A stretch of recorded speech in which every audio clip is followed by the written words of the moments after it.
अस्सलाम वालेकुम नाज़रीन, उम्मीद है आप खैरियत से होंगे। अभी हाल ही के अंदर मौलाना साहब ने मोहम्मद बिन सलमान के मुतालिक जो मुज़म्मती बयान दिया, उसके अंदर मौलाना साहब ने एक बहुत ही कीमती बात की तरफ जो है ना इशारा दिया कि मुस्लिम ममालिक को चाहिए कि एक ब्लॉक की सूरत के अंदर जो है ना उन्हें आना चाहिए, एक ब्लॉक बनना चाहिए मुस्लिम ममालिक का।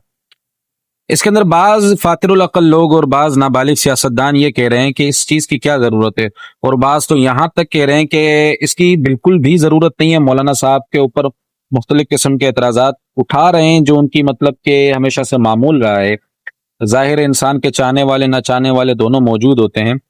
तो बाज ने तो ये भी कह दिया कि जब जनरल आसिम मुनीर साहब मुख्तलिफ मुस्लिम ममालिक के सरबराहान से मुलाकात कर रहे हैं तो इस वक्त इनको इस्लामी ब्लॉक की क्या ज़रूरत है। तो इस्लामी ब्लॉक एक सिस्टम होता है, एक तरीक़ेकार होता है, एक प्रोफेशनल लेवल के जो ब्लॉक होते हैं, जैसे नेटो है, यूरोपीय यूनियन है, तो इसके बड़े फायदे होते हैं। ठीक है, जैसे कि यूनाइटेड नेशन के अंदर इस्लामी मौज़ूआत को या इस्लामी डिबेट्स को नज़रअंदाज किया जाता है या इस्लामी इशूज़ को नज़रअंदाज किया जाता है, फिर इनके लिए इन इशूज़ को नज़रअंदाज करना मुश्किल हो जाएगा।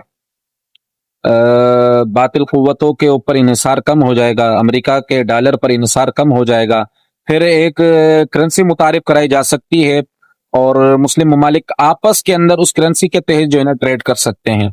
और इसके अलावा दिफाई सिस्टम जो होता है वो एक दिफाई मुआहिदा भी होता है उसके अंदर के एक अगर मुल्क पर हमला होता है तो तमाम ममालिक पर हमला तस्वुर किया जाएगा। इसी तरीके से बहुत से इसके फायदे होते हैं ब्लॉक के। तो उन लोगों को इस चीज का इल्म नहीं है कि एक ब्लॉक होता है, उसका क्या सिस्टम होता है, किस सिस्टम के तहत ब्लॉक बनता है और उसके क्या क्या फायदे हैं। वो इन तमाम तर फायदों से नावाकिफ है, नाआशना है। इसकी वजह से वो इस तरह की बातें करते हैं कि एक फर्द अगर किसी से मुलाकात कर ले तो उसके इतने सारे फायदे नहीं होते, मगर एक प्रॉपर जो ब्लॉक बनता है वो एक सिस्टम होता है, एक ताकत होती है, कुव्वत होती है और लोगों की नजरों में होता है। और आपको पता है मुस्लिम ममालिक के जो ब्लॉक बनेंगे तो वो दुनिया के अंदर एक नई कुव्वत बनकर उभरेंगे।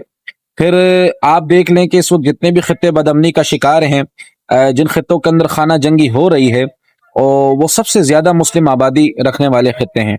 मसलन अभी आप अफगानिस्तान, ईरान, इराक, शाम, लीबिया, लिबनान, यमन, ये जितने भी इलाके हैं ये मुस्लिम आबादी वाले इलाके हैं और यहीं पर जो है ना सबसे ज्यादा ऑपरेशंस किए जाते हैं अमेरिका की तरफ से। और यहीं पर जो है ना तमाम तर जंगी मैं यूं समझूं कि ये एक तरह की भट्टी है मुस्लिम ममालिक। ये जो खित्ते हैं यहाँ पर तरह तरह के जो ना बमों का वो किया जाता है, तजर्बा किया जाता है, बहुत सी चीजों का तजर्बा किया जाता है। बहरहाल ये एक अलग मौजू है। कहने का मकसद ये है कि मुस्लिम ब्लॉक बनना चाहिए और जरूर बनना चाहिए। और मौलाना साहब